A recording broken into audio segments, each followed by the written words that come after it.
छान भिजलेले आहेत, तुम्ही बघू शकता एकदम मस्त भिजून गेलेत, नरम एकदम नरम असे भिजलेले आहेत. तर आपण हे ना थोडंसं पाणी काढायचं, यामधलं असं पाणी निघवायचं आणि यामध्ये घालायचं. हे बघा. तर बघा संध्याकाळ झालेली आहे, आम्ही सगळे वरती आलो आहोत आणि त्यानंतर मी आता बनवत आहे रस आणि पोळी आणि त्याच्यासोबत करोड्याची भाजी. तर मग करोडे कसले, तर बाजरीचे करोडे, ते माझ्या मैत्रिणी मला दिले होते का. बघा अशा प्रकारे हे करोडे मी ठेचून घेतले, त्यानंतर असे पाण्यामध्ये टाकले आणि असं भिजवून घेतले, म्हणजे असे थोडेसे नरम झाले ना की ते खायला एकदम छान लागतात. तर असे आहेत आणि त्याच्यासोबत आपल्याला घालायचा असतो कांदा आणि लसूण. तर लसूण मी ठेचून घेतलेला आहे आणि आता मी फोडणी टाकते आहे. तर फोडणीमध्ये काही फारसं जास्त नसतं, फक्त थोडंसं आपलं मोहरी टाकायची, जेवढी आपल्याला, आम्हाला जास्त मोहरी आवडत नाही म्हणून आम्ही कमी टाकतो. त्यानंतर घालायचं लसूण,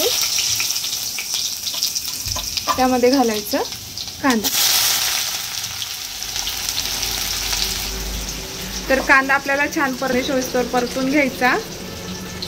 तर बघा सोबतच कांदा होत आहे, त्यासोबत मी पोळ्या सुद्धा करून घेते, म्हणजे दोघी कामं एकदम सोबत होतात आणि पटकन सुद्धा होते. तर मी आता लावून घेते पोळ्यांचं सुद्धा. तर याच्यावरती तेल आहे, कारण मी एक शिळी पोळी म्हणजे सकाळची पोळी उरलेली होती, तर मुलांना ती खारट करून दिली. तर ती खारट म्हणजे थोडंसं तेल आणि मीठ टाकून दिलं, तर मग ते खूप आवडीने खातात. मग थोडंसं त्यांना 7-8 वाजेपर्यंत शांत बसतील ते, तोवर आम्हाला बाहेरसुद्धा जायचं आहे. तर आम्ही बाहेर एका स्पेशल कारणासाठी जाणार आहोत. तर व्हिडिओ शेवटपर्यंत बघा आम्ही कुठे चाललो आहोत. तर बघा इथं होत आहे पोळ्या आणि हे बाजरीचं करोडं करायचं. तर चला मी दाखवते या. तर आपला कांदा मस्त शिजलेला आहे, तुम्ही बघू शकता कांदा शिजला आहे आणि साईड बाय साईड पोळ्या सुद्धा होत आहे. तर आपण यामध्ये फक्त घालणार आहोत इकडे बाजूचं तिखट. तर 2 चमचे मी तिखट घालते आहे.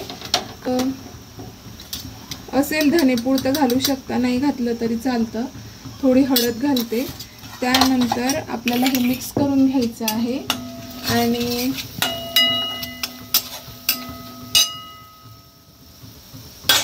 हे बाजरीचे करोडे जे आहे ना हे छान भिजलेले आहेत, तुम्ही बघू शकता एकदम मस्त भिजून गेलेत, नरम एकदम नरम असे भिजलेले आहेत.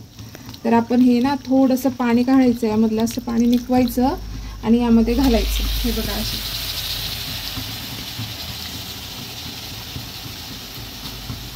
हे बघा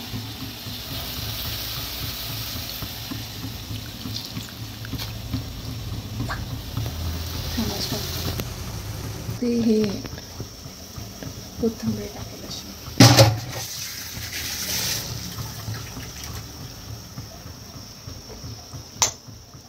तर यामध्ये घालायचं आहे मीठ. मीठ घालायचंच असतं आपल्याला, कारण माहिती आहे का, हे बाजरीचं करोड पाण्यामध्ये गेल्यानंतर थोडंसं निचव होतं, त्यामुळे थोडं घालावं. नंतर टेस्ट बघू शकतो आपण. हे मिक्स करून घ्यायचं मस्त आणि आता याला वाफायसाठी ठेवून देऊया आपण मस्त झाकण ठेवून.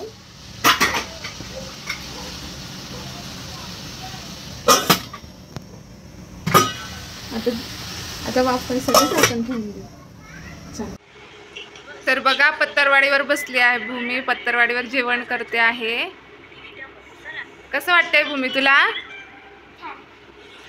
वाढलेलं आहे आपल्या बाजरीचं हे करोडं, त्यानंतर रस, पोळी आणि करोडो आपलं भाजी. आणि तुला कसं वाटतंय? आणि भाजी खाऊन बघ, मला सांग भाजी कशी झाली. आणि